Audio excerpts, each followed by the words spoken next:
meeting is being recorded.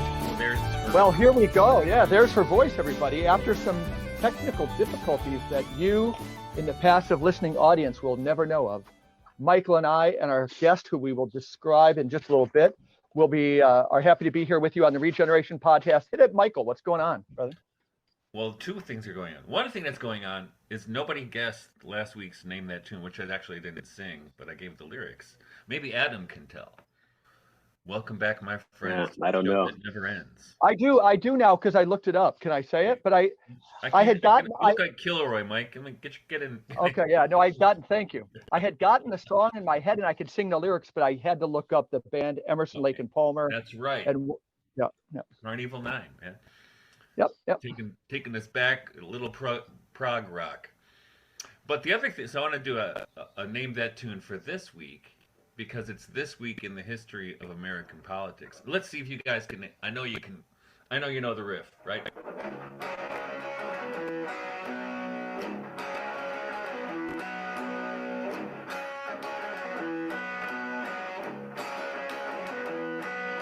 One of the angriest riffs ever.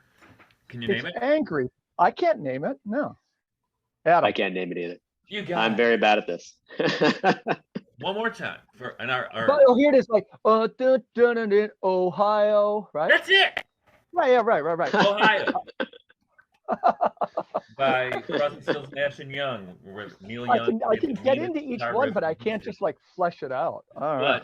But now the reason being, right? Because 53 years ago, it all went down. I think it's next Thursday was when the Kent State shootings would happen. Oh, yeah. And okay. I've been teaching college I've been teaching young people for over 30 years, and I teach in college for 20. And so often I would show that video. There's a really great video I cannot watch without weeping, to students. And you see like the high school graduation pictures of the kids they shot, right? And I would tell students that, this hasn't happened, I don't think, since, but don't think it can't happen again. Mm-hmm. Right? Mm-hmm. And, especially it's even ramped up over the last few years, I would say that like the mask is off. Right? Thomas Hobbes worried about worms in the Leviathan, and it seems like there's fewer and fewer worms to worry about, Yeah. Thomas Hobbes, rest in peace, my friend, because the sun seems to be going down, which is a sad, angry segue, but to something we'll be talking about today. Ladies and gentlemen, Michael, you're going to say something? Oh, I would just have to say, reading Adam's essays has got me thinking about it even more. I was thinking about this. I don't know how old you were in 1970, Mike, but I imagine you were 4 or 5. I was 2. You were 2, and it was the day after my 8th birthday. And I remember watching that on television and just, talk about, so I watched that within a couple of years. I watched the assassination of Bobby Kennedy, the assassination of Martin Luther King, and this. I mean, my God, I think my whole generation must have grown up with some form of PTSD from watching this stuff on TV. Right. And another PTSD, like if you were, some people would claim it was there if you saw the towers fall down. A theme that's come up countless times on our podcast is a form of PTSD from the notorious 3 years of COVID, which is going to relate not tangentially but directly to our guest. Mm-hmm. Adam Smith, I'm gonna read, to get the conversation going. Then in your first kind of intro, I want you to describe your background. You teach at the University of Dubuque, Iowa, political philosophy. I found your writings through Front Porch. They appeared. And again, I was telling him before we came on air, as soon as he appeared, he wrote with such calm mastery on current events that I thought he had been writing there for a long time or something. You entered a world and you already had more knowledge than I did. And I feel like I've been in that world a long time. And there's an important part of our pre-conversation, which Michael doesn't know, that's fascinating to me. But I'm going to, just almost as an incipit, which is the word for those Ivan Illich readers, if they read the In the Vineyard of the Text, those first lines that constitute a papal encyclical that almost are like a musical register. And this is a famous quote from Alistair MacIntyre that our guest Adam Smith uses in a writing called Medicine After Virtue. A crucial turning point, says MacIntyre, in that earlier history occurred when men and women of goodwill turned aside from the task of shoring up the Roman Imperium and ceased to identify the continuation of civility and moral community with the maintenance of that imperium. But they set themselves to achieve instead, often not recognizing fully what they were doing, was the construction of local forms of community within which civility and the intellectual and moral life can be sustained through the new dark ages which are already upon us. Now, Adam, again, it is a famous quote. It describes something that I don't want to claim to myself as a veteran or anything, but that I've been kind of thinking about for a long time and kind of contributing. But Michael, I think you'll find this interesting. You know, I said Adam came on the scenes. He's going to tell us that he was a very different person before COVID, and he would say he became radicalized. Michael, you know, in a minute, I'd like you to describe yourself, but I'm going to say I didn't like necessarily see it coming, but it was all of part of a tapestry, I guess I had seen. Tell us, Adam Smith, about your background and about this radicalization. Yes, radicalization. It's a good word for these days. Everybody's being radicalized in one direction or the other, I suppose. You know, it's probably good to start with my background, actually, because this might be a little self-serving, but I mean, I was saying to you, Mike, before that it's not so much that COVID happened and I just changed my mind about everything. It felt more like I had kind of brushed off some layers that had accreted over the years and remembered some earlier convictions that had never really, I had never quite applied them to political circumstances in the way that COVID really forced me to. So, I mean, my background, I grew up on a small farm in Indiana. I went to a fundamentalist Baptist church. I went to an evangelical college, Olivet Nazarene in Illinois. I did my master's degree at the Institute for Christian Studies in Toronto. And so I have a pretty deep background, or I guess a trajectory that led me into a pretty deep background in, I guess, in intellectual, academic kind of Christian faith. And after my master's degree, I got married and we just traveled around and had lots of fun adventures for 6 or 7 years before I went back for my PhD, which was from Brandeis. And that took another, 6 years. And I guess over the course of that time between finishing my time at the Institute for Christian Studies and finishing my PhD at Brandeis, I mean, an extremely, left-wing school, kind of just, I guess, became, what you might call a standard variety liberal person in terms of politics. I mean, I always had reservations about, the campus hijinks that Brandeis is kind of famous for, and the woke stuff, and so on and so forth. But like it was tough in the Trump years. You picked a side, and you felt like, well, the other side is. So I didn't really resist that way of thinking too much. So I guess when COVID came along, it touched on some of the most basic kind of almost beyond dispute sort of convictions about limits beyond which we should not go to ensure security and safety, right, for example. And it also just kind of showed me this incredible latent tendency for conformity and groupthink and aggression at anybody who didn't want to necessarily go along right away with it. And I'll also say, personal circumstances. I mean, COVID is very much about medicine, medical control. And right, my wife has multiple sclerosis, so we have lots and lots of experience with, the hospital system. And this probably also seeded us with some suspicions of the way mainstream institutions work.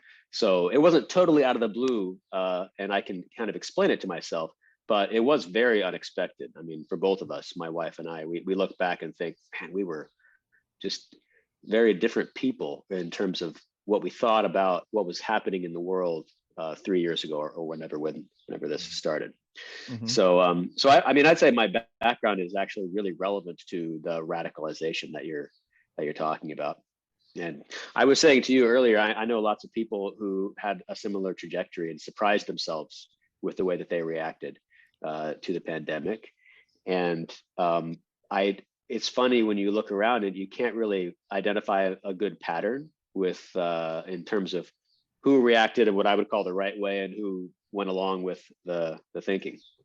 People from all kind of different political backgrounds, and it makes me wonder, like, what is it in their core constitution that kind of led them that way? But I still don't have a very good answer for that. Mhm.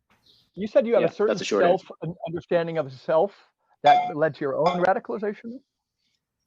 Say a little bit about Well, that. I mean, I don't know if I said self. I guess like you know, I don't know. I guess here's an example. I remember when I was younger, not too much younger, I guess. I was still kind of an adult, but my family took a trip to Disney World, and I remember, like, oh, you had to give your fingerprint when you go to Disney World, and the rest of my family was like, oh yeah, who cares? And I almost didn't want to go in because like, this Okay. is Gotcha. ridiculous, you know. So little moments like that, right? That I've Oh, always yeah, kind yeah, of that helps. reacted to any Mhm. kind of surveillance. I mean, I could think of other examples.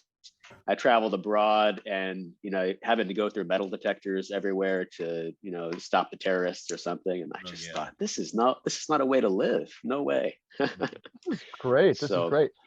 Michael, before we ask Adam some like of his insights, his background as it applies, we're good friends. I wouldn't know how you would describe yours. And I'll say just a smidge more about mine is that I think I prepared myself, just saturated in Illich and Lash, particularly Illich, so it's no surprise Agamben and so forth were kind of right there early. But this guy who's been on the podcast 3 or 4 times, a friend at that time, Guido Preparata, and I were talking, and he was writing me saying, Mike, he was with the Vatican over for the Ebola crisis. And he said, I know how this game is played. And he already said, I talked to a friend in the provincial governments high up of Canada who said, at least in Canada, this is going towards a vaccine travel passports, right away. So again, he could have been wrong. wow. But early on, I felt I got confirmation from somebody, not like in the know, but it was the phrase, I saw this game with the Vatican Ebola. I thought, what the hell does that mean necessarily, right? But that whole thing settled in me, and then so that's a little bit of mine. Michael, what was yours?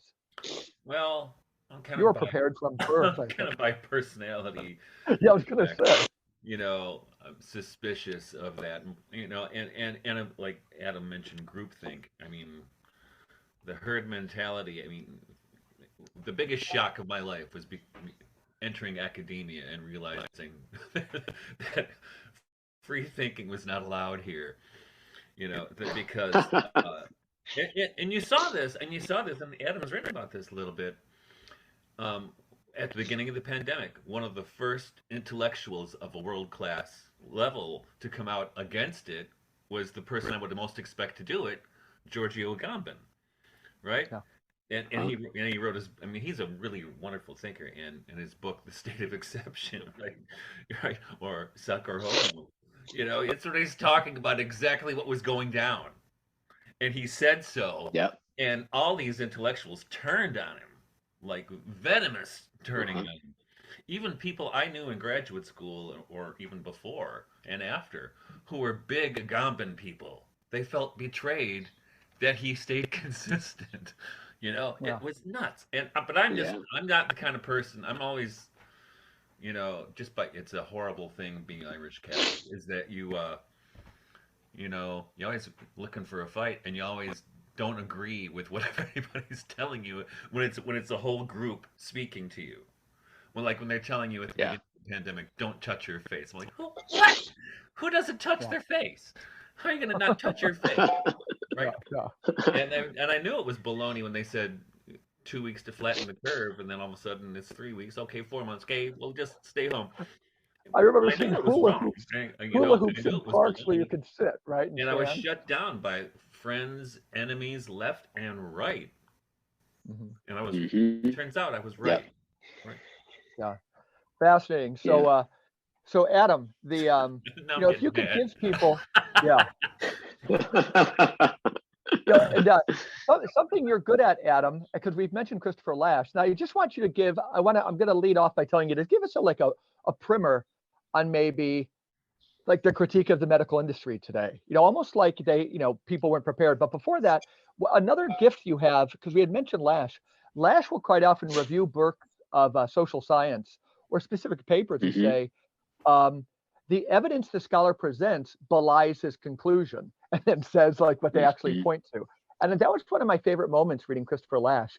And I think you have a mind that's able to do that too. So for example, people can go to Front Porch Republic where, well, let me do a better example is I'm going to have you talk a little bit later on the Rosa book. But you read a whole book and then you just wonder how this guy came to those conclusions based on the way he Mhm. laid out the world. And then even in this review of a book of papers on pandemics, you could say so many points about the papers, individual papers, yet generally the book itself took the whole thing for real, right? So Mhm. begin. Mhm. I just want to compliment you on that and to turn people to your works, which we'll discuss at the end. But if you could give people, like using Illich and really your own work and your background, what's going on? Like, what's the story of medicine and how it got so big and how it got so much control? Mhm. Yeah, I mean, so going back a little bit to how my background maybe prepared me, even in a surprising way, to deal with the pandemic in a way that many other people didn't. I mean, I forgot to mention that my PhD dissertation was on medicalization. Mhm. So I did not anticipate that my argument would apply to a current event like this, but I mean, it certainly turned out to in a lot of ways. So I mean, I can kind of start with that maybe. Um, Mhm. I got I didn't intend to write about that when I went to my program. I started off interested in religion and politics, and Okay. the main kind of question that really interested me was, I mean, this is kind of technical political philosophy stuff, but like, what kinds of arguments can we legitimately make in the public square for and against, our preferred policies or outcomes? Like, can we make religious arguments when we're arguing for or against different laws, or is that, an attempt to impose values that nobody else shares, and so on and so forth? It's a big debate. Um, so, what's the status of religious claims in public, basically? How does the argument work out? So that's what was always kind of interesting to me. But I did a couple of small projects on different aspects of medicine, and I realized the same kind of question really shows up when you're thinking about medicine, and specifically like the kinds of arguments you can and can't make when you're trying to show that something is or is not what you would call a medical problem. Like, how does that actually work logically? How do you show that Mhm. something's a medical problem? Um, and medicalization is just the name for the process that brings more and more stuff under the purview of medicine by defining it as a medical problem. You do So, something so hysterical, which I want to mention, is in one of your papers. You can tell people which one. He takes the search engine and says medicalization of, and you did it with every letter of the alphabet. And you come yeah, up with this wild list of things that have been medicalized or at least addressed as medicalized, and it's worth its weight in yeah. gold. And the fact that like that's what real scholars should do is to get okay. So go back to what you were saying. It's brilliant. Yeah, I mean, that's a really fun thing. I would like to do it again and see what new things come up. That was Yeah, several yeah. years ago that I did that. But I mean, it gives you a little snapshot and just gives you a sense of that's not a list of necessarily things that people want to be medicalized, but they're either complaining about it or recommending it or talking about it Mhm. or whatever. So I mean, just anything is up for medicalization. And so how do you do that is the question. How do you make the argument this is a medical problem? And so my account is, you ask, why has medicine gotten so big? Why has it taken up so much of our lives? I think that it's this process of definition that's a big part of it, not the whole thing, but I think that we have this idea that if you're going to figure out what is or is not a medical problem, well, on the one hand, it's really easy. You just got some facts, so some facts about the body, how the body works, biological facts. And then you use those facts to show what's a medical problem or not. And that just doesn't work logically. There's all kinds of interesting examples. For example, there's a syndrome, kind of like a lesion in the brain or something. And the effect of having this lesion is very rare, but the effect of having this weird thing in your brain it's called Gourmand syndrome.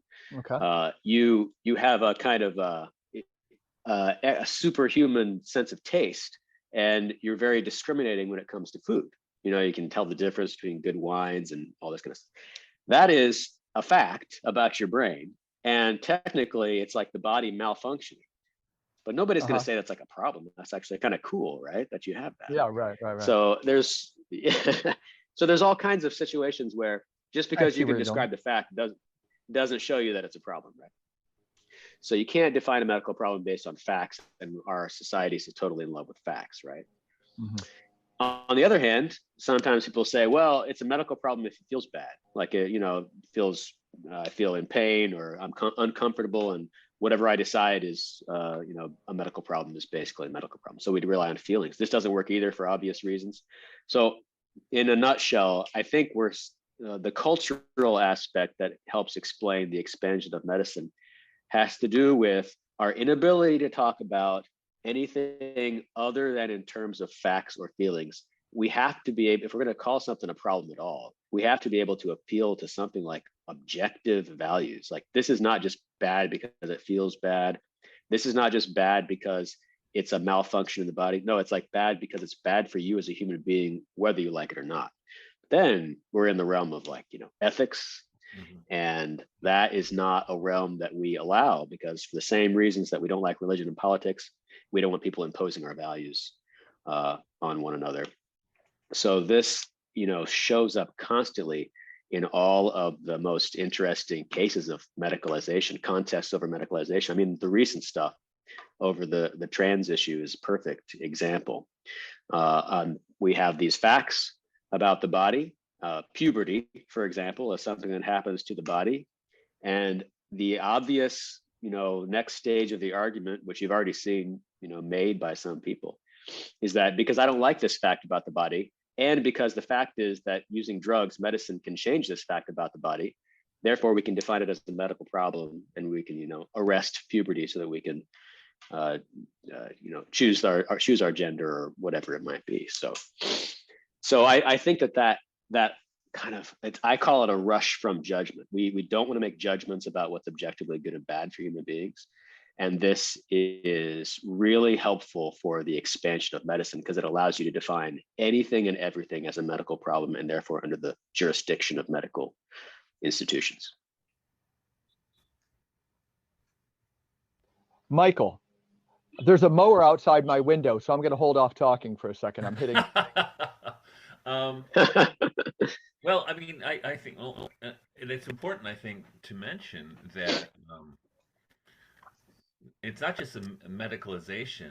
I mean, that's part of it, and how impersonal the practice. You use the word practice of medicine. How impersonal it has become. I remember a few years ago, my mother, who recently died from dementia, 7 years. So I took her to the doctor because she had to have a brain scan. And the physician never looked at her or talked to her. Uh-huh. She talked to me, and he said, well, my mom's right here, right? And it struck me as, wow, this is such an impersonal way to go about things. And the woman basically didn't even look at me. She looked at her computer. Yeah. Whereas, I also have experiences, I think I mentioned this on the show before, where when my third child was born, he's 28 now. When he was born, he was born at home with a midwife, but his umbilical cord only had 2 vessels, and usually they have 3. And so the midwife, you should talk to the doctor. And I called our family physician, Dr. Kalsa, who unfortunately is no longer practicing medicine. And he said, you know what? I'll stop by on my way home from work. He came over. He was practicing medicine. He did a house call. And that's not the only one he did. He did a couple of them for me. And he came in, he checked it out. Yeah. Made us feel at ease. He said, I don't know what to say about this. Baby seems okay. Just gave me this other doctor to talk to. And they were actually, and this is 28 years ago. They were actually practicing medicine.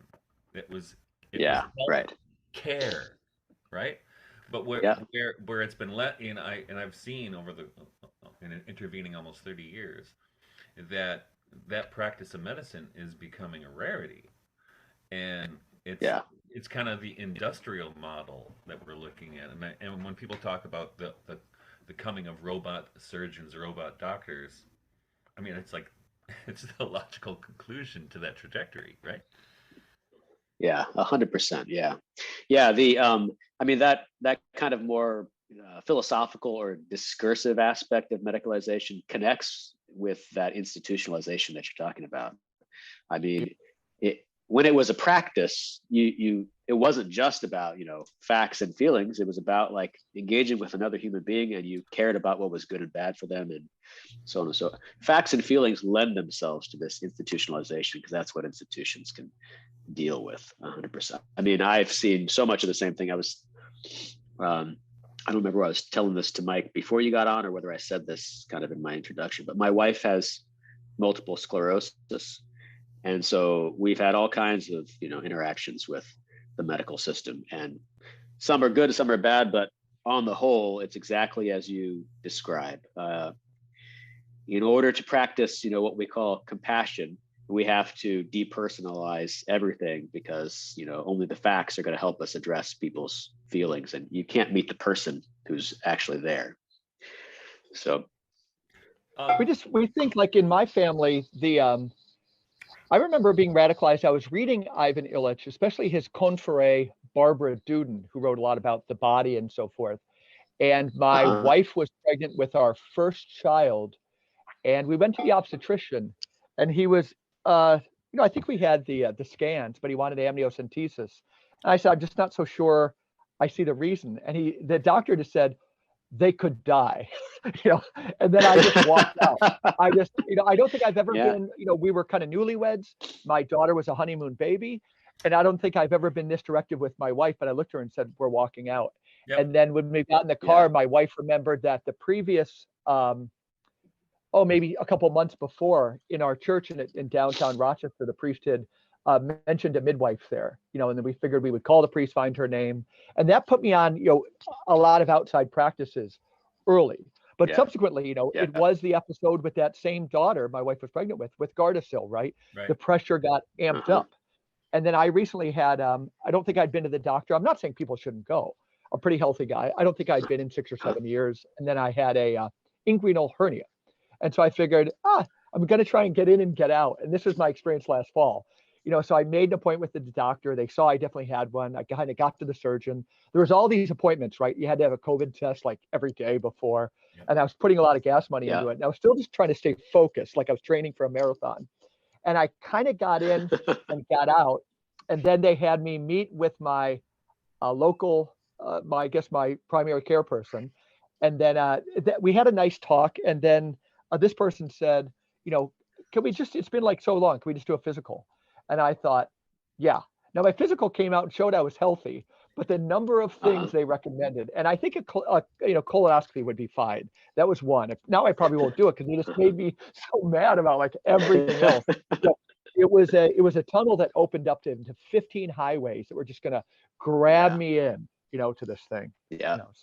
Oh yeah. I mean, it's like the criminal justice system, right? Once you're in, you can't get out, even if you serve your time. It seems to have really, the genie has left the bottle, during COVID. It's something about it. Like most people will experience it now, Adam, with dentistry, that the desire to push products and to, define needs and impute needs, as opposed to ever going in for a tooth cleaning now. It's like you have 50 salespeople telling you, everything from, using the fancy language of, your molar has, it's just crazy. But they say drill, fill, and bill, right? That used to be it. Go ahead, Adam. I mean, it's the consumer aspect of it is, of course, part of the whole thing, right? Part of the driving. From one perspective, you can kind of blame the experts for driving medicalization. Well, that's just one side of the coin. The consumption also drives it, or the Sure. effort to get people, the advertising drives it as well. So there's this collusion between people who think they are totally above that kind of money grubbing stuff because, you know, they're professionals and they're only in it to help people and they went to school and so on and so forth. But there's a collusion between that and all the corporations who, I mean, as we saw in COVID, clearly have an interest in, it's just completely obvious that there is a financial interest in medicalizing things. That's just undisputable. So, which is why, you know, part of that is I was so angry. Anger is the theme of this show. I was so angry at the beginning of the pandemic, being a professor, right there, because I felt those kids were traumatized. I've never seen it in all my years of teaching. It was like talking to shell-shocked people. But around that time, I said, you know, F it. And so I introduced them in a couple of my classes, at least. Ivan Illich's essay on medical nemesis. Which was not only published, I think it was in '68 it was published, or 1971, 71. And then after he died, and it was published in a medical journal, I think it was the British Medical Journal. And then when he died, they republished it, and they devoted the whole issue to Ivan Illich, you know, and his thoughts about medicine. And I asked the students, I said, you know, so he died, I think, is 2003 or something, 2001. And I say to the students, do you think this would happen today? Absolutely not, right? Absolutely not. Yeah. Because he was critiquing, just like as he did in education, is critiquing this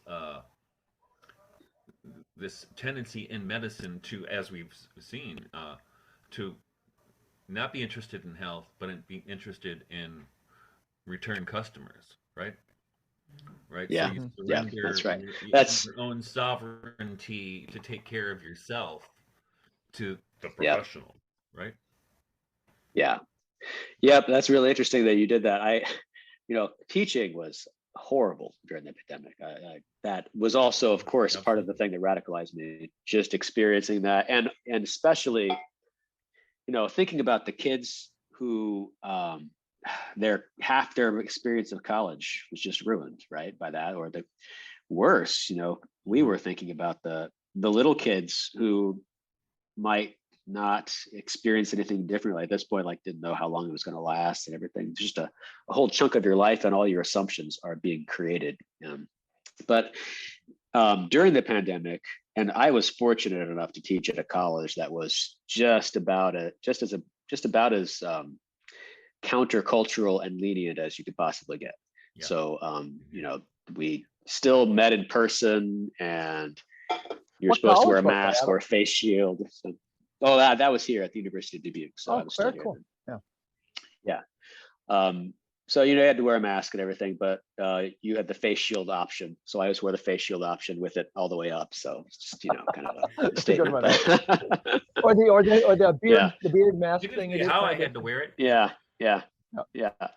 But I can't remember when it was exactly, but I had a small group of pretty advanced students, and I offered a special seminar, and I called it like our secret dissident seminar. We read all of Medical Nemesis, the whole book. Wow, we read the fact that you exist is so cool. And it was great. I mean, I had a philosophy student in there, but also one of my students who was just minoring in it, philosophy, but he's going to medical school, right? And he is planning to become a doctor. And so we got to read a lot of stuff that was really critical of his profession and made a big impact on him. I know enough of an impact that he actually hasn't gone to medical school yet. So maybe that's bad. But so, you know, it was bad. It was also an opportunity to really help people see things and think through some deep assumptions that they might not have been able to think through otherwise. And you said you see a lot of people kind of getting radicalized. I don't know if we addressed that when you talked about yours. I think it was before. And are they following up? You know, are they following up with that, or just kind of, did they develop a smell, or are they kind of doing their reading and things? I mean, the people that I know, it's been had a very lasting impact on them. Yeah. And they, continue reading in a certain direction. I mentioned earlier, like my friend who teaches politics at one of the other local colleges here had a similar kind of experience, and did the 180. But we still talk a lot about things, and I pushed a lot of stuff that I had already read on him, and now he's reading King's North. He's reading a lot of Christopher Lash, and Yeah. so that's my experience. Yeah. But Let me ask you then. Let's take a few minutes. Oh, go ahead, Michael. No, Adam, I just want, because what I haven't seen is much of that 180 turn amongst the professoriate. I mean, oh no, I have not besides seen you, that. most of the people I know in the college I'm working at, nobody. They're still all in, right? They're still getting the boosters and everything, right? And still occasionally wearing masks. Yeah.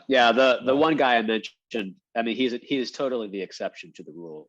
It's very much the same for most people in my case. So yeah, that is another huge lesson of the pandemic, which is I was grading a paper. I was telling Michael, this was a really nice break from grading papers, doing this podcast, and I was just grading one, and what was it? It was a senior seminar paper about Alaskan politics, because the guy's from Alaska, and he was talking about some moves to gut public education, and the criticism is, well, this benefits conservatives because less educated people are less critical and they're more conformist, and so on and so forth. And I just thought, that is just false, totally false. I mean, I've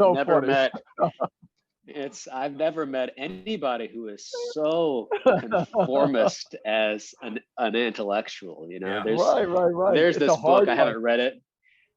Oh yeah, there's this book, I've not read it. I just know the title, and the title captures it perfectly. It's called The Treason of the Intellectuals. I've never heard of that. Who's the I think author? It's a French book from the. Okay. I can't remember. It's from the Nazi period or something like that. It's talking about all the intellectuals who went over, and it's just because when you're an intellectual or an academic or whatever, your fundamental kind of concern is that people don't think you're stupid, right? And if you can paint a certain point of view or an opinion as equivalent to being stupid, then you can just herd all the intellectuals wherever you want them to go, because above all, I do not want to seem like those stupid people. And that is precisely that's by design. I mean, one of the books I taught this semester and this whole year is Edward Bernay's book on propaganda. But he wrote it because he thinks it's a good thing, right? And that's exactly what he says there, is that the target audience is not, the working class, it's the managerial class. So you target those guys, and this goes back to my doctorate is in early modern English literature, religious literature. This goes back to the English Reformation. I mean, how can you turn the most Catholic country, basically, in Europe, from Catholic, where the king was even named the defender of the faith, right, to Protestant in not even a decade? It was by focus, and this is what Henry did, right? He took the monasteries away from the church and gave them to his nobles, and the propaganda was all centered on the nobles, right? Because they had the power, and they were the middle managers of that society. And then when the Counter Reformation came in, that was precisely the demographic that the Catholic Church was looking at. So when they sent Jesuit priests in hiding, they were not going to minister to the peasants; they were ministering to nobles in hiding, right? This is the formula. And I remember when I was doing my doctorate, I remember thinking, this is the template for propaganda. This is it right here. It is. And we see it to the day. And that's the class of people. For instance, I live in Jackson County, the home of the Republican Party. Also a space center. So we live 20 miles from Jackson and 30 miles from Ann Arbor. And to this day, if I go to Ann Arbor, which is about one of the more high-powered intellectual centers in the world. You go to there's a Whole Foods in Ann Arbor. You go there, well, almost everybody's wearing a mask still. Really? Wow. Yeah, it's so funny. I tell my Yeah. wife every time when I go there, I said, it's like I visit a different planet. Where are these people coming? No. Let me ask you, Adam. Let's Yeah. if we took say go ahead. No, you go ahead. That's fine. Okay, I thought like, because you're so good at explaining this stuff, that if it's almost like let's take 10 minutes and do a little bit of primer and some of the basic maybe concepts that help people maybe understand it, why we might all be simpatico. But I'm going to ask you, and I know you'll be able to handle these. We might have a lot of listeners who might not be familiar with the term iatrogenesis. Describe that. Well, iatrogenesis, it's doctor-caused harm, I think is how you translate that, or harm caused by the people who are trying to prevent the harm. And so, I mean, you're probably referring specifically to Illich, who's made that a big, central And also, concept. it's always the third leading cause of death in the country, right? Yeah, exactly. Still So, is, I mean, yeah. one way to explain that is, you can kind of see it play out at different levels, and that's the basic level. Literally doctors killing you by trying to save you. I mean, as you mentioned, that depending on the year, it's always kind of floating around, but that's around the third leading cause of death is medical errors in hospitals. So, I mean, that's an obvious, simple case of iatrogenesis. But I should add, Illich kind of, I just want to add before you go. I mean, when I checked when the pandemic started, the numbers of people dying from hospital or physician caused problems was higher than the death from COVID. Yeah. Sure. Yeah. Yep. Yeah. Yeah. Okay, I'm sorry. Go ahead. Yeah. I mean, COVID, I think, yeah. I mean, during COVID, iatrogenesis was on steroids, most definitely from all different kind of angles. But I mean, I would say that's a pretty good word to sum up exactly what the response to the pandemic was an iatrogenic response.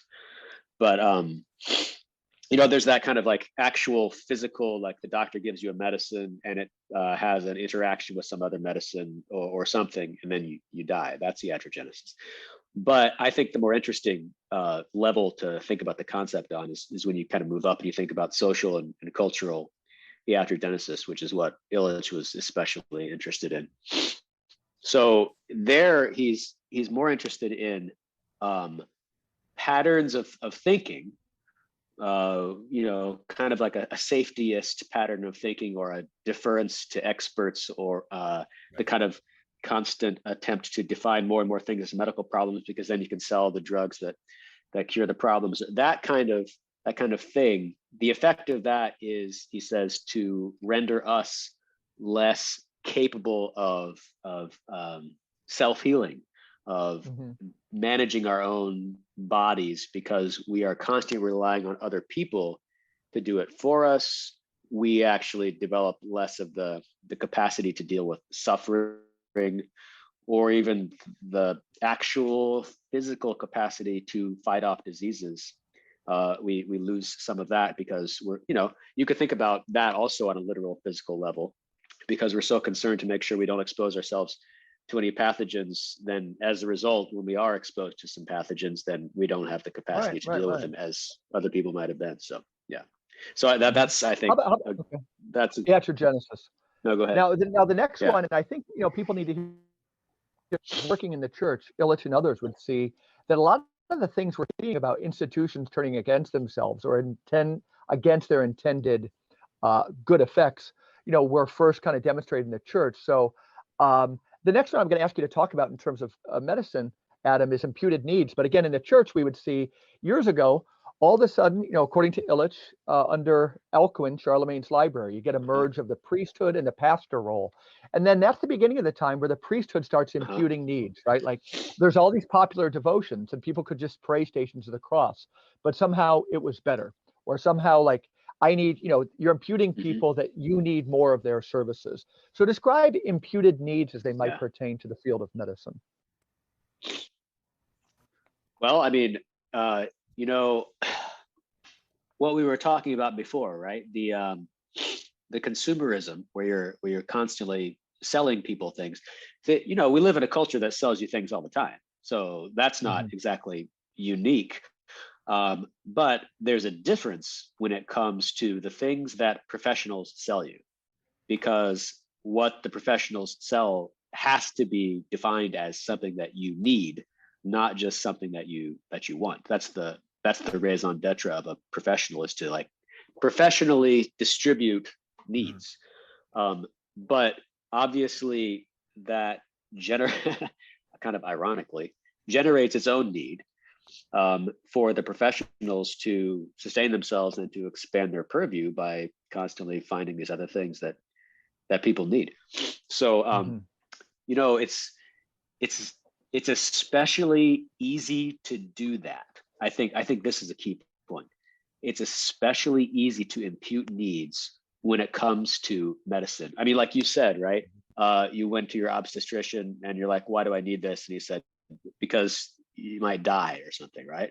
The baby might die. The baby might die. Right. Like, what is more of a need than to stay alive, right? It's a kind of a blackmail thing. It is blackmail. It's blackmail. And that's I mean, there's a lot of blackmail.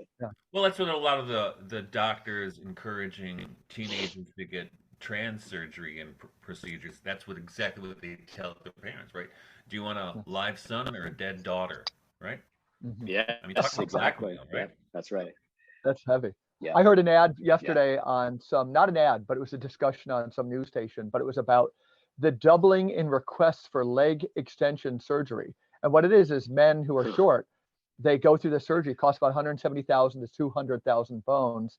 The recovery time is really, really long. And I don't know the actual numbers, right? So this could be sensationalist. It could be from 2 to 4, but they doubled. Yeah. But the mere possibility of that, is an imputed need. Let me ask you another one. We're going to think of the scholar Ulrich Becht. I think I've read 3/4 of the work. I need to read the whole thing again. The role of risk, the idea of risk immunity. Yeah. Beck is, I mean, I read The Risk Society, and he is a thinker that I really want to return to and dig more deeply into, because when I read that book, it was one of those, it was written in the 80s, I think. When I read that book, it's just one of those books you read and you think, wow, he captured the whole thing. And it's like reading Illich, it just becomes more and more prophetic as or time Lash. goes on. Right. Yeah. Every chapter. Yeah, in that or book Lash. But Beck, here's kind of the way the maybe one of the main points in the book, at least as I take it. So we have the Industrial Revolution, and you got all the factories, and the factories are making stuff, and it has all these kind of bad side effects, pollution and workplace injuries and general satanic mills and so on and so forth. But what's being produced by the factories is the goods that we need or want. It gives us the stuff, it makes the food that we eat and so on. So you have a system that is distributing goods, and that's how profits are made, and that's how control is maintained, by controlling the distribution of goods. So Beck is trying to grapple with the great change that comes when all those side effects pile up, and the bads, the risks of producing those goods start to become visible to people. But this actually produces some really interesting effects, because there's like key differences between the goods and the bads. So the goods, you go to the store, you buy something that's made by a factory, and you got it in your hand, like a concrete thing, and it's yours. You can enjoy it, you can use it, whatever. Like it's very obvious that, and you can dispute what's good and bad of human beings, but it's like an obvious thing. Whereas the bads are, take environmental pollution, for example. It's like over there somewhere, right? And I don't really know about it, except that an expert tells me about it. And so the experts suddenly become empowered in a way that they weren't at the early stages of the Industrial Revolution, because you got to have an expert not to point out the bads. I mean, if you live next to a toxic sewage dump, then yeah, I guess the bad is pretty concrete in your mind. But otherwise, you live in an era where you're constantly being told by experts that the risk of doing X is that Y bad thing will happen. Mm-hmm. And the power flows to these experts and these professionals who know how to kind of quantify the risk. Experts. Yeah. But the other aspect of it is this really scrambles politics too, right? Mm-hmm. Because we're used to thinking, especially when it comes to environmental, and I would also say medical issues, we're used to thinking in like, well, the right wants to get the government regulation out and the left wants to, add more regulation and so on and so forth. And the right cares about the corporate profits and the left cares about the people and so on. But the thing about risk is that it is profitable. It is very profitable to sell people precautions against risk. And so this becomes a new model, a new business model. Wow. It's a new market. So the bads are getting distributed. And so now there's a new market for technologies that promise to redistribute the bads away from you. Here, I'll sell you this mask so that you don't get COVID. And so, Beck, he really puts his finger on a kind of an emerging political economy that doesn't quite fit the old Marxist analysis, and also just the categories of left and right don't really seem to work in this new world of risk either. And we really got to pay attention to, one, how it empowers experts in a way that they weren't empowered before, because risk is just a number. It's not a thing in the world, right? You can't see it, it's just a number. And it also generates these new business models. And so the people who are used to thinking of the government or the experts as the people who are protecting us from the risks, they got to rethink things, because actually risk is really profitable, so profitable that possibly even it might incentivize people to manufacture some risks that didn't actually exist. Now you're showing your dry sense of humor, Adam. It's always latent. Yeah, go ahead, Michael. I think all of this that you're describing, Adam, is predicated on a fucked up metaphysics, because, and this goes back now, a lot of what I've written about in all of my work, but especially in my graduate work, was the impact of the scientific revolution on medicine and religious thinking, because so many of the people I wrote about in my dissertation were not only poets but also alchemists or physicians. Henry Vaughan, the metaphysical poet, was a physician, a Paracelsian physician, and part of what their project was, like Henry Vaughan and his brother Thomas, was they were rejecting Cartesian metaphysics that said that there was only the physical that we could attend to.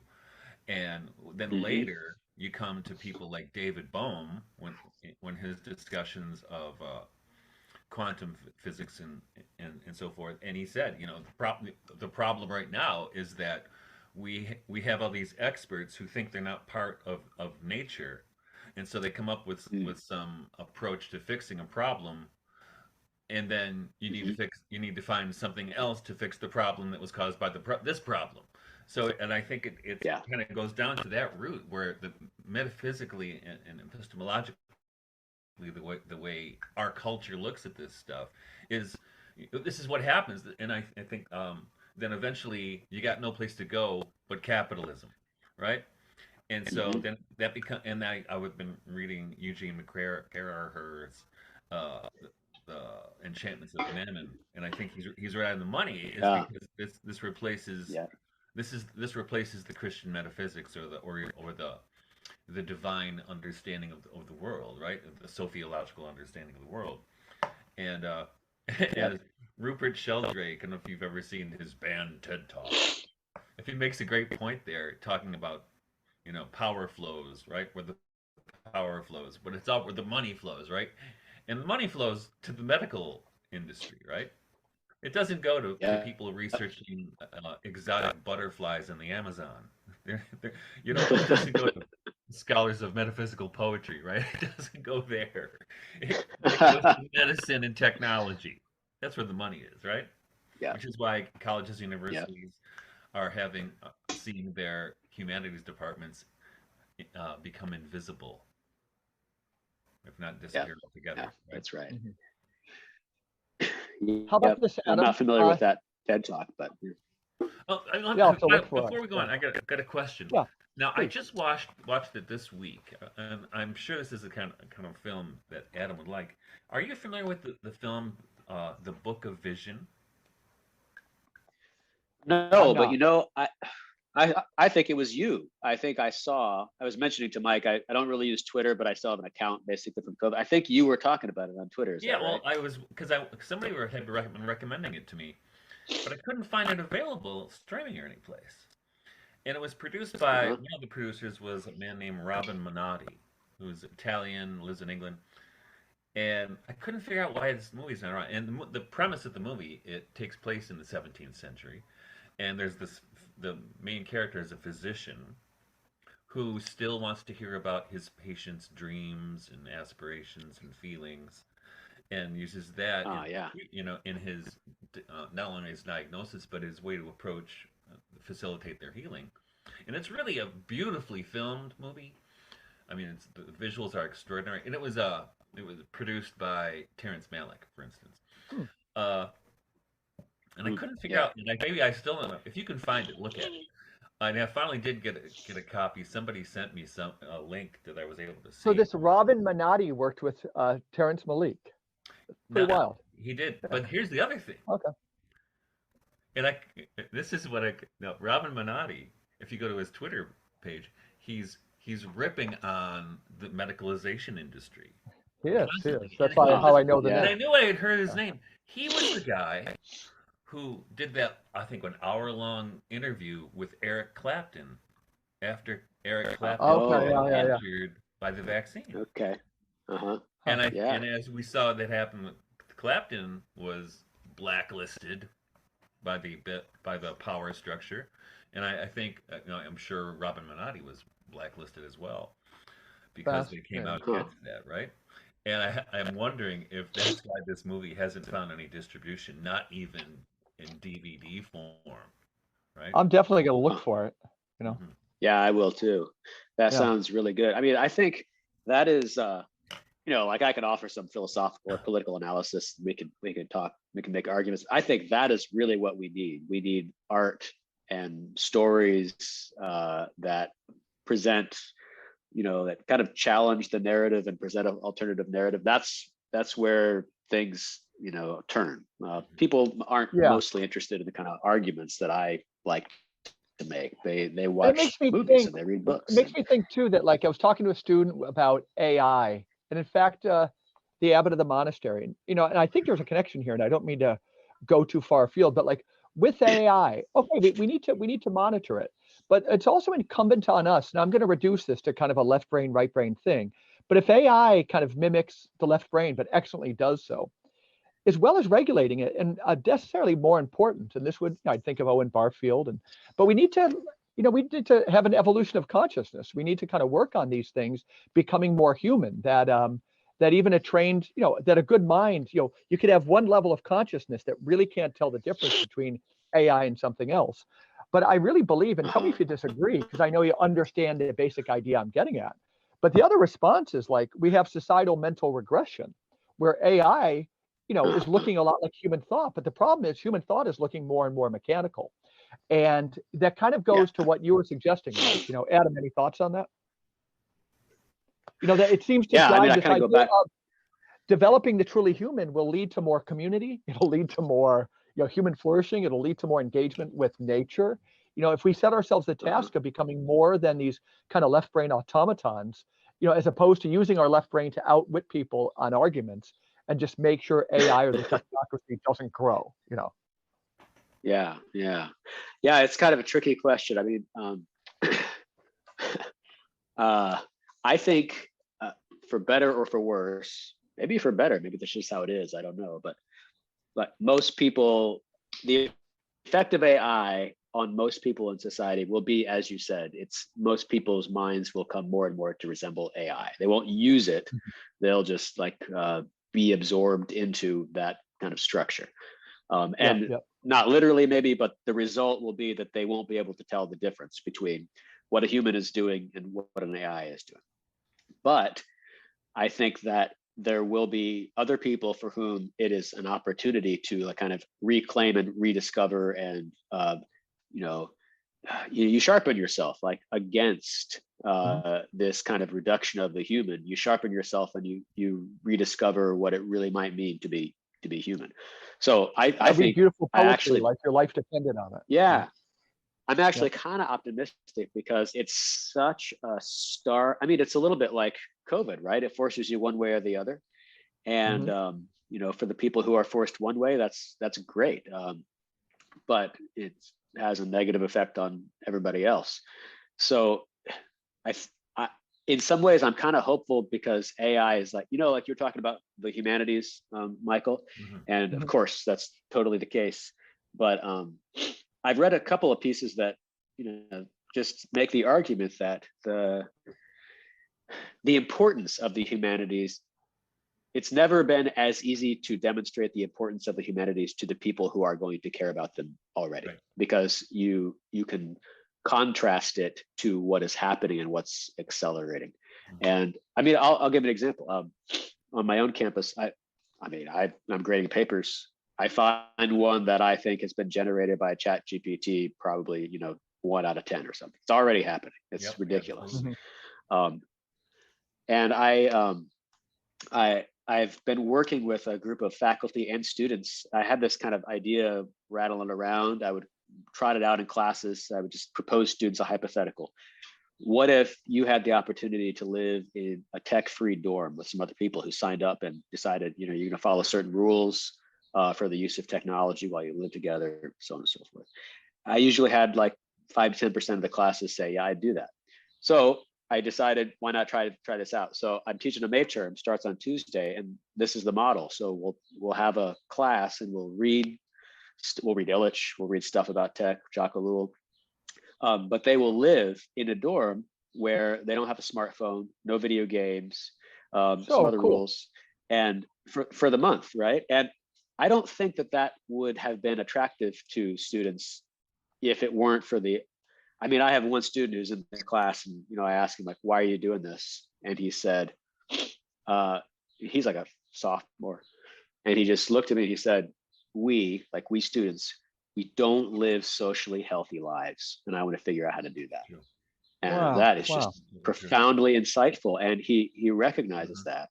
And it's like they don't really know how to do it, but they know they need to figure out how to do it, and some of them are attracted to the challenge of trying. So very, very cool. So how about, like, as we kind of draw to a close, give some minutes to, I think, something that is hopeful at the end. You know, another article you sent me was you brought in a scholar whose name I'd seen, but I didn't even know what his main insights would be, didn't know his field or anything, Harmit Rosa. But he makes a distinction. Tell us a little about him, your interest in him, and the distinction between control and resonance, because, you know, we talked about risk, we talked about all these things, but, you know, there's this anxiety epidemic and, you know, a huge desire to control, you know, and fear comes from a loss of control, right? So I was always saying during those 3 years, everybody was saying, you know, love trumps hate. And I was always pointing out that, oh gosh, okay, for a slogan, fine, but it really means I hate Trump. And the other thing is that, yeah. And the other thing is that in the Bible, not everybody has to adhere to this, but in the Bible, love is contrasted not with hate, but with fear, right? Whoa, then all of a sudden we can get somewhere trying to understand these times. And so Hermit Rosa, you know, and fear is based out of control. It's based out of control. And this kind of distinction between control and the word resonance, you know, how did you find that it has explanatory power? What led you to it? And describe it for people. I don't know what led me to it. I think I saw somebody else talking about the book itself, so I ordered it. Very short, very readable. Undergrads could read this book. It's got a lot of I mean, yeah, that's one definite way to describe it. I mean, I don't know exactly how hopeful it is at the end. In some ways, it's hopeful in the sense that you know, the apocalypse forces people to restart or something like that. But yeah, or he gave us a construct that could maybe work. You know, a kind of a construct with legs to start. You know. Yeah, I mean, Rosa. So the idea of risk is a pretty good entree into his idea of control. Like, it's interesting if you think about risk. You think about somebody who is a risk taker, and they seek out risky things and they do them. That's the opposite of somebody who wants control. That's somebody who wants to interact with the uncontrollable. I showed this fantastic documentary to my students at the end of the semester. It's called The Alpinist. I don't know if anybody's seen it. It's about a mountain climber. And it's just got a lot of good elements that messages that I want the students to kind of pick up on. But it's this guy, and he does. It's hard to watch the movie. The kinds of things he does, just free climbing up crazy cliff faces, ice, and thousands of feet. And this is a guy who does not need control. Instead, he feels most alive when he is, and this will be Rosa's term, when he's resonating with a nature that is fundamentally uncontrollable by him. But it gives him a sense of, you can't call it control because that's going to be a confusion of terminology, but it gives him a sense of his own capacity, right? He can grapple with this. Mm-hmm. He doesn't need control over it. No, he's willing to take the risk so that he can feel, he's a unique guy, right? But he's like, when I'm doing this, I feel more calm and more in the zone than I feel when I'm, just sitting around with my friends or something, right? It calms his mind, because everything has to be focused on connecting with the mountain, reading the signs, figuring out how to get from one handhold to the next, and so on and so forth. It's a really great image of what Rose is talking about. But he says, like, he argues this is our essential human capacity, the capacity to resonate with what is fundamentally uncontrollable, rather than to use technology, procedures, systems to render it controllable and manageable. When we do that, it actually falls silent and we can no longer connect with it. And with ourselves, with God, when we try to manage these things, they recede from us. In that article you mentioned, I kind of compare it to like a Chinese finger trap, right? Like the harder you try, the harder you because with sleep, they'll use the example of sleep. Yeah, that's true. Like the harder you try to fall asleep, the less likely you're going to be able to fall asleep, because it's not something you control. It's something you have to let happen, right? Right. So sleep kind of comes out to meet you, and you have to kind of let go into it. Yep. Exactly. You fall asleep. You don't do anything. You have to let it happen. So Rosa, and this is his account of modernity. Modernity is an effort to expand our control over the world, and as a result, we lose this capacity to resonate with the world itself. But his conclusion is that we've succeeded beyond our wildest dreams in controlling things. But the counterintuitive effect is, he calls it the monstrous return of the uncontrollable. So the natural world, human nature itself maybe is uncontrollable, but that's a gift to us because we can resonate with that kind of uncontrollability. The uncontrollability of the modern world is different. We don't have that sense of capacity. It's the normal experience of, I don't know, my washing machine just broke and I tried to call and get a replacement, and I was on the phone with them every day for a month, and it didn't work in the end because you're just constantly up against. Yeah.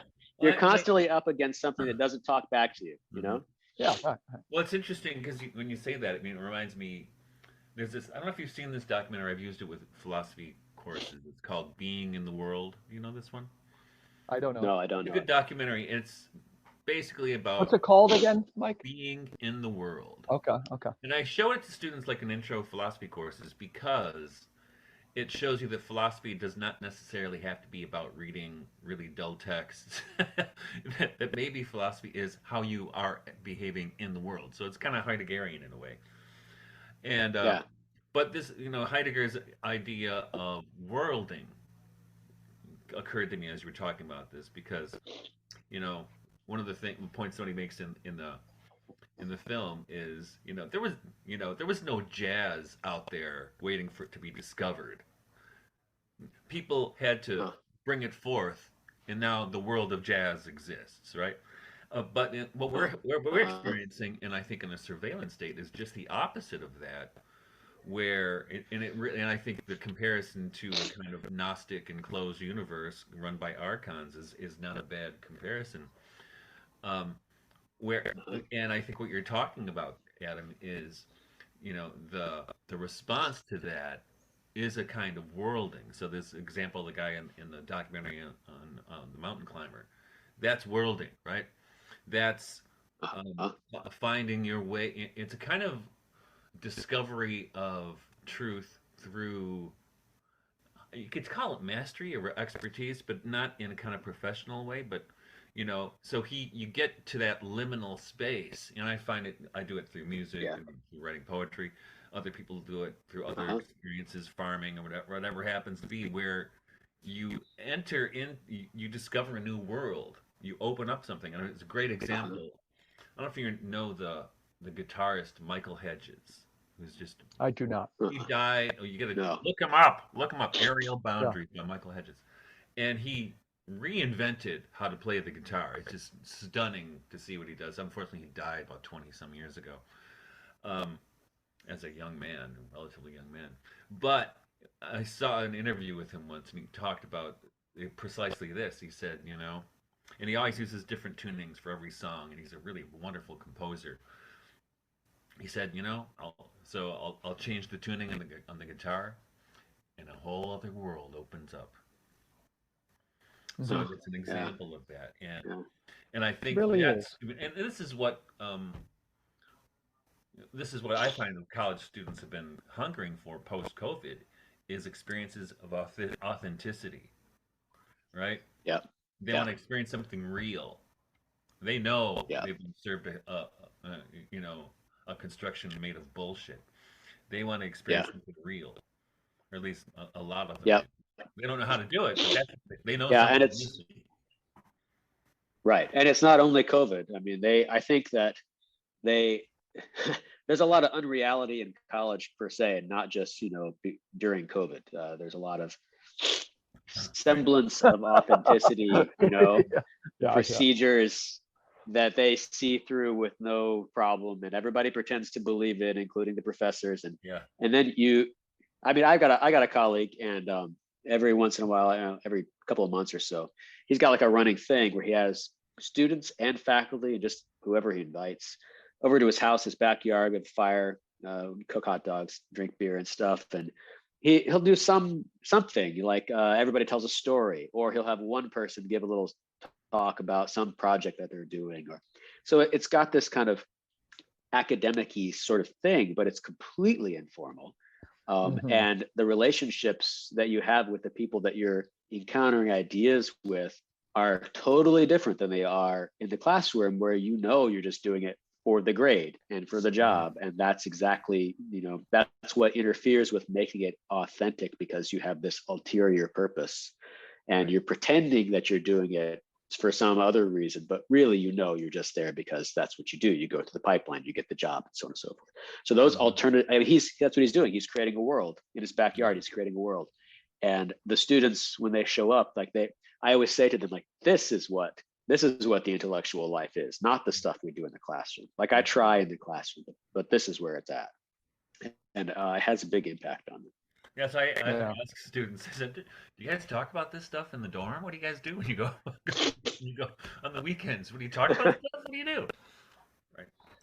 Yeah. And a lot of them What did he don't. Yeah. say? They're afraid to Yeah, talk. I'd say, yeah, yeah, They're yeah. afraid to. Right, right, right. Yeah. Well, Adam, Yeah. I the mean, I had, Michael would agree. You're so say more, but I want to say how simpatico you are and how easy it is. But say your some concluding thoughts here. Yeah. well, it wasn't a concluding thought. It was an additional thought. It was just a really striking thing. A student the other day, she's an RA, Did I lose you? and this was a politics class, and she was, what were we talking about? I can't remember, but somehow it came up about something like conversation in the dorms and things. And she said, "Oh, well, we have a kind of a policy against talking about controversial issues in the dorms. Like, we're kind of supposed to Oh God. Right. discourage students." I just said, "Are you serious? That's a policy?" That is And she new to said, me. "Well, I've never heard that. I mean, she was a little bit." I was like, it can't be a policy. That would be. She's like, well, I don't know if it's really a policy, but we kind of try to like make sure people talk about things that they are nice and they agree on. It's almost like the phrase agree. Yeah, I think almost as if the phrase agree to disagree, just is posted and nobody talks about anything, right? They've all just. I mean, and I just thought, what a total. I mean, my college experience was, the typical one where you stay up until 3 a.m. debating Calvinism or some stupid thing like that, right?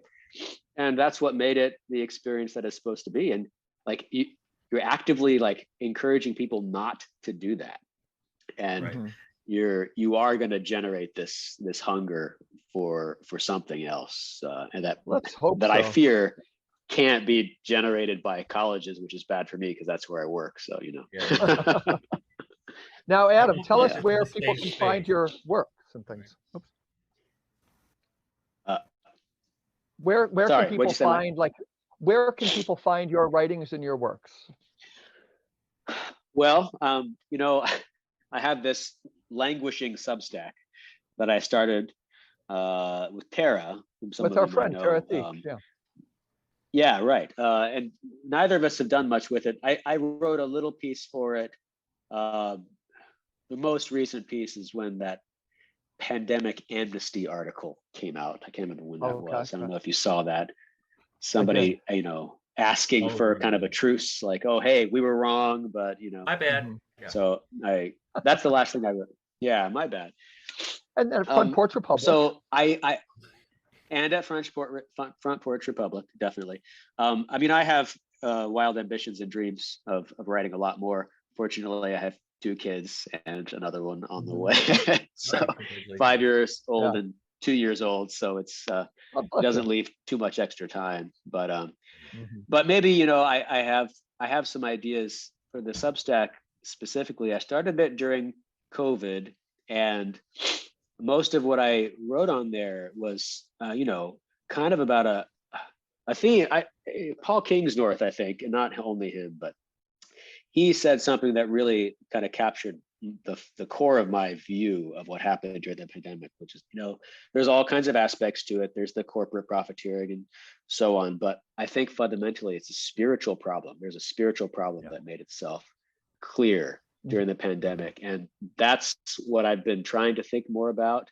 And that's what I have tried to use the Substack to think about. The Substack is called The New Pandemonium. So if I ever get to adding some more to it, we'll link to it. We can link it on the comment too. But also, I mean, and then we'll definitely go ahead, Mike. But also at FPR. No, that spiritual problem you're talking about, I mean, it's metaphysical good and evil, right? I mean, it's not just a spiritual malady. It's psychology. It's not that. It's something much bigger. And that's what I've been seeing anyway. Yeah. It's not. No, I totally agree. I think that's, you could use the word spiritual in this kind of a flighty way, but I'm trying to use it in like the deepest possible sense. So it goes to the core of what it means to be, a human, and choices between good and evil are being presented to us. Right. So, absolutely. Very cool. So that's definitely one to, I think not even into the too distant future, because on that Substack, you also coined a term, whether it was the title of an article, and I'm speaking of things we'll talk about when we have you back, which I'd really like to do. You wrote at a time where, because I wasn't even working for the church then, but my wife is a pianist, I was kind of going to, I was the only, a guy under 70 who didn't have young kids who was like in the doors of a church during those years. But you wrote an article, you talked about like on trying to go to church. We're going to talk about that next time too.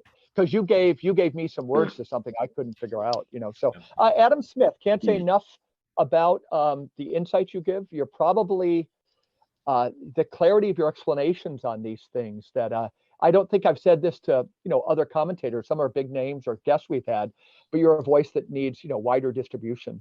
And if we're one of the few podcasts you've been on or anything, boy, it's our good fortune, because you say a lot of things really, really well, and you're a penetrating thinker. Yeah. Thanks for joining us. So thank you very much. Thanks everybody for listening to the Regeneration Podcast. We'll see you same place, same time next week.